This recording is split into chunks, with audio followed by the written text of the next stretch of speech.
you sir, congratulations sir. आपको भी congratulations. बहुत बड़ी अचीवमेंट है ये. तो आपके बेटे ने वो करिश्मा कर दिया है. मीठा मीठा ही आपको रहेगा. ठीक है जी, थैंक यू सर. प्लीज डांसेस खुल करके पूछें प्लीज. इसको थोड़ा सा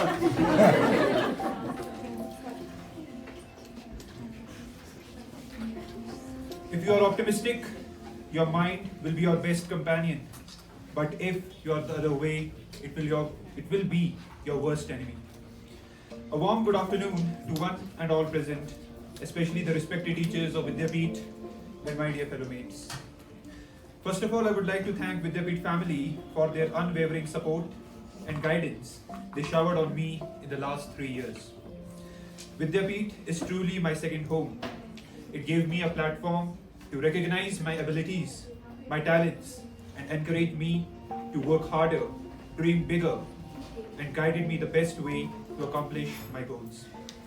अगर मैं particularly अपनी journey की बात करूं, starting from class 11, जब मैं 10th से 11th में आया तो ये चीज़ हमेशा रहती है कि मेरे जो बाकी फ्रेंड्स थे उन्होंने डमी एडमिशन्स ले ली थी.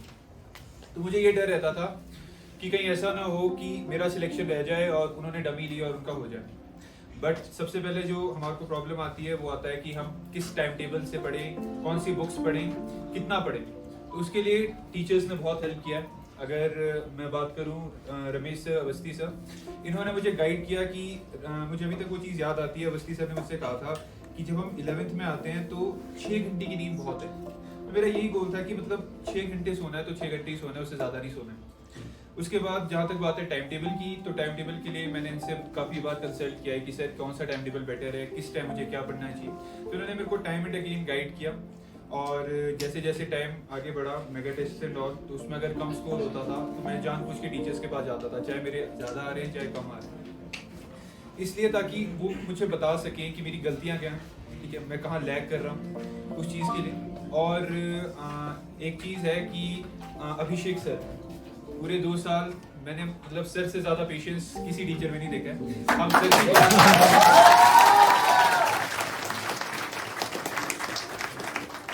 अभिषेक सर की क्लास में इतनी बातें करते हैं बट फिर भी सर के अंदर इतना पेशेंस था, सर ने कभी डांटा नहीं. सर उस सब के लिए बहुत बहुत सॉरी सर.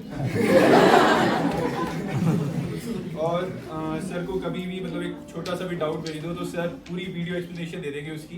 लेकिन फिर खुद ही लगता है कि टीचर जब आप हमारे अंदर हमारे पे इतना इन्वेस्ट कर रहे हैं तो मतलब हमारे को पुट इन तो करना होगा, ठीक है. मेरे को काफ़ी टाइम ये रियलाइज होता था जब मैं देखता था कि विद्यापीठ के टीचर्स मेरे लिए कितने कंसर्न्ड है.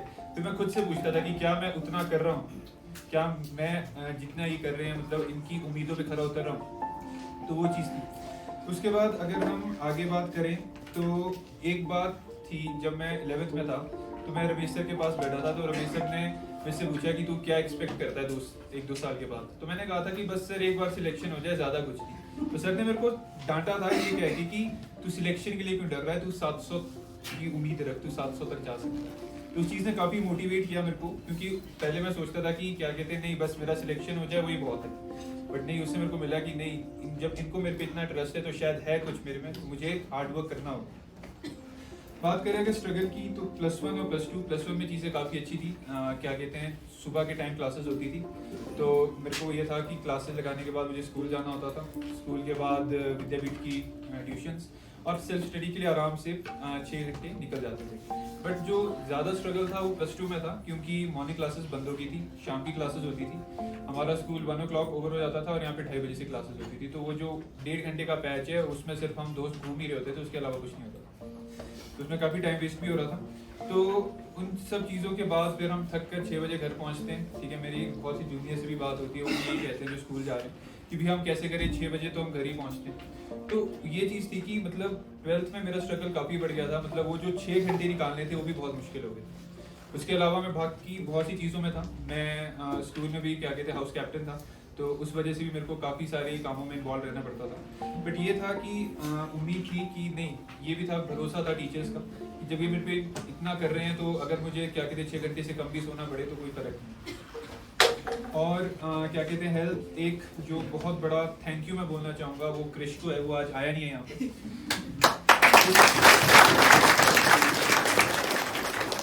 जब मैं +1 में था मैं सारे मेगा टेस्ट में फर्स्ट था। जब मैं +2 में आया तो चौथे या पांचवें मेगा टेस्ट में उसने मेरे को सेकंड कर दिया।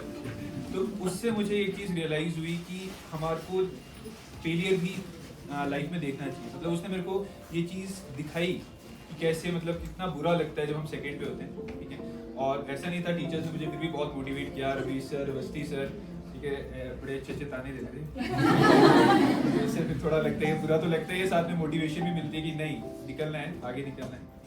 और अगर मैं सपोर्ट की बात करूं तो विद्यापीठ से मुझे बहुत सपोर्ट था, सभी टीचर्स का बहुत सपोर्ट था, Ramesh sir, Awasthi sir, Abhishek sir, even Hemant sir.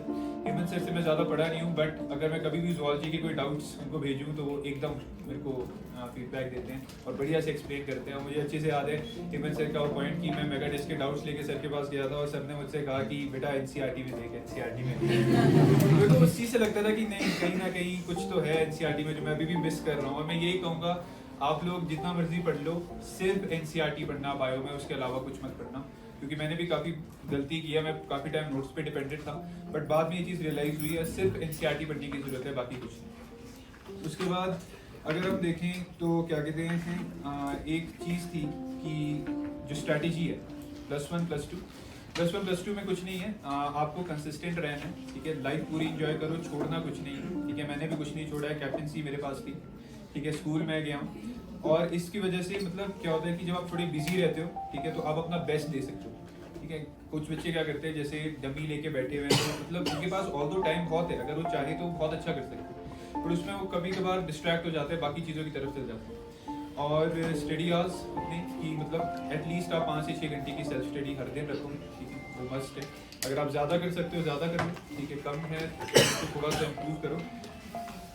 बाकी I am highly thankful to my family, ठीक है, इनका सपोर्ट ऑल थ्रू आउट मेरे पास था। +1 में, +2 में बहुत से टाइम ऐसे थे, खासकर +2 में जब मैं काफ़ी मतलब डिप्रेस्ड फील कर रहा था कि जब कॉन्टीन्यूसली मुझसे ज़्यादा हो नहीं रहा था, तो मुझे स्कूल का भी था और इधर का भी था, तो उन्होंने मुझे बहुत मोटिवेट किया कि नहीं तू कर सकता है। और जहाँ तक बात है विद्यापीठ की, विद्यापीठ ने तो हमेशा से मेरे को मोटिवेट किया ही है, ठीक है, वो तो थैंक यू। और फ्रेंड्स का भी मुझे बहुत सपोर्ट रहा है, ठीक है। एक तो यहीं बैठा है अभिनव, उसका बहुत ज़्यादा सपोर्ट रहा मेरे को ऑल थ्रू आउट 2 years। तो यही है कि जाने से पहले बस एक चीज़ कहूँगा, success is not determined by how easy the journey is, but how you navigate the difficulties. It's about getting up every time you fall. It's about maintaining your focus and determination even when the road is tough. Thank you.